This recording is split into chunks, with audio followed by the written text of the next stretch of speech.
Hello everyone, today I'll be sharing a game between Mark Taimanov and Robert James Fischer, and this is their 5th round in their 1971 candidates match, in which Fischer won all 6 of the games.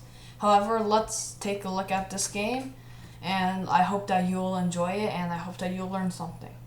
So I'll flip the board because Robert James Fischer was black, and here we go. D4, knight f6, c4, g6, knight c3, d5. This is the Grunfeld and an extremely common club opening that black has a lot of success in.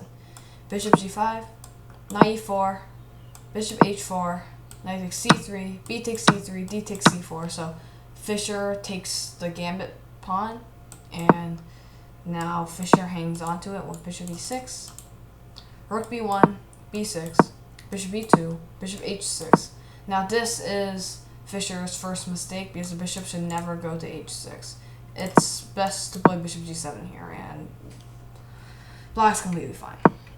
Instead, after bishop h6, knight f3, c6, and here Taimanov plays knight e5, which forces Fischer brings bishop back. f4, bishop d5, castles, knight d7, knight takes c4, so Taimanov regains his lost pawn. Castles, a4, c5, knight e5, knight takes d takes, f6, rook b2. Okay, rook b2 is not the best move in the position. The best move for white is to play queen c2, followed by queen c7, e takes f6, bishop takes f6, bishop takes f6, e takes f6. And after e4, this position is okay for white, and this is about equal. However, after f6, Taimanov plays rook b2, bishop e6, rook d2, queen c7, bishop g4, queen c8. So making that sure that that bishop is hit. Bishop f3, rook b8, queen e2, and here Fischer plays an inaccuracy. He plays rook d8. However, there was an extremely strong move in this position, which is an extremely important motif. So take your time, and maybe you can find the correct move for black.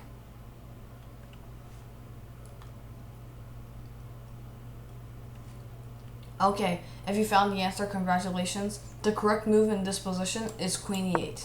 Now, why is queen e8 the best move? Because it attacks the a4 pawn and also prepares queen f7. So after something like passive as rook a1, here there's queen f7. And now these pawns are all under threat, and there's a bishop c4, bishop c4 move threatened, and in this position, black is completely fine. However, after it was queen e2, and here Fischer plays rook d8.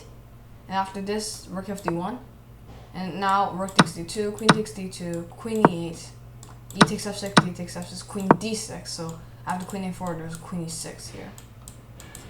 And here, rook c8, a5, bishop f8, queen d2, bishop e7, bishop d5, queen f7, bishop takes e6, queen takes e6, queen d7, king f7, queen takes a7, b takes a5, e4, queen c6, rook d7, rook d7, queen takes e4, h3, a4, bishop f2, king f8, c4, a3, queen takes a3, and finally we arrive at a place where both players made a mistake. So here, Fischer is a bit better after a lot of squeezing and pushing, but here Fischer should have played just normal queen takes f4 to grab the pawn and gimme move, and here there are multiple threats that could happen, and this position should be better for black. However, Fischer tries rook a8, and after queen b2, king e8 to get rid of that rook. There's queen b5, so the king needs to come back, which isn't the best. And now rook d1, queen takes f4, bishop takes c5, and now you might be thinking in this position that it's going to be a dead draw. Well, it turns out that this position offers white some chances, but blunders completely decide the game, and this is how the game ended. King g7, rook f1, queen e4, queen c7, king h6, and here Taimanov just makes a big blunder. However, take your time, and maybe you can find what white can play to get a forced draw immediately. Okay, if you found the answer, congratulations. The move is rook f4. Oh, whoops. Rook f4.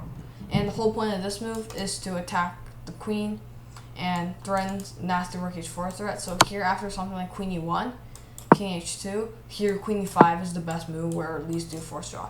If black tries something like rook a1 after, here white can play rook f3, and after queen h1, king g3, and this is a dead draw. There's nothing black can be able to do. The best thing black can do is just repeat the position.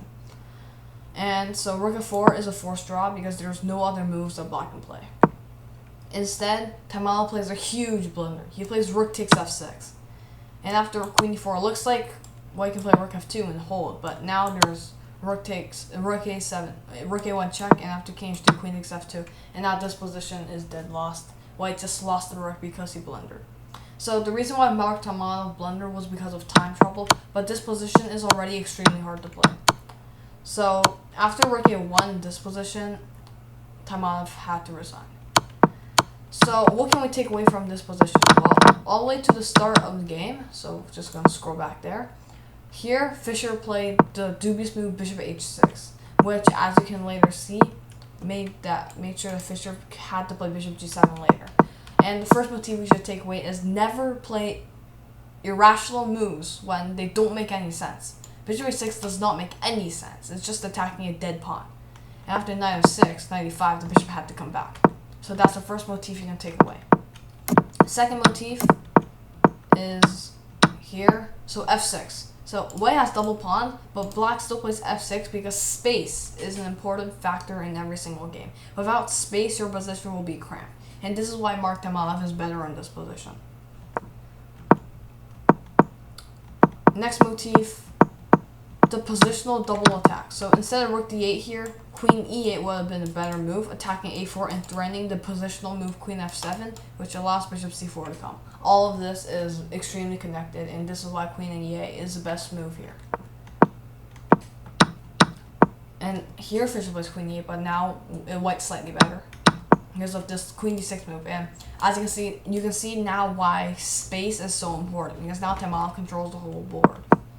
However, Taimanov doesn't play that well and trades off his good light squared bishop, and now Fischer is back to equality. And in this position, now Fischer's actually even better because he's going to win an extra pawn.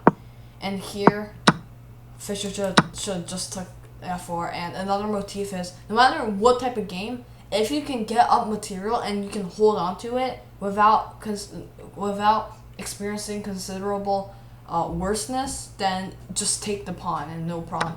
Instead, Fischer tried to play for activity, which is just busted because the position is so open. Everyone is the same activeness. And here, this position, Fischer was just extremely lucky to see his opponent blunder. And that is practically in this position. Because if Fischer didn't have the blunder, then this position would have been a dead draw. If Taimanov had enough time, he would definitely see rook f4. So I hope that I gave you a lot of insights in this quite dull fifth game, but it was an extremely instructive Grunfeld, and white played extremely well in this whole game until he started going into time trouble, and the first major white mistake was trading off those light squared bishops. The light squared bishops are white's most important piece. And now it's equal, and now Fischer was able to get the upper hand, and sooner or later he got the pawn. Now he had to give it back, but he finally used the blunder rook takes f6, which is just a huge mistake by Taimanov. So this was an extremely sad game for Taimanov because he had a chance, but he didn't get the win. And this was exactly why Robert James Fischer was able to completely dominate Mark Taimanov in this game. And this is how Fischer won the game. He didn't win by any skill, likely. He just won by Mark Taimanov's timeout. So I hope you learned something from this game, and I'll see you in the next video. Bye!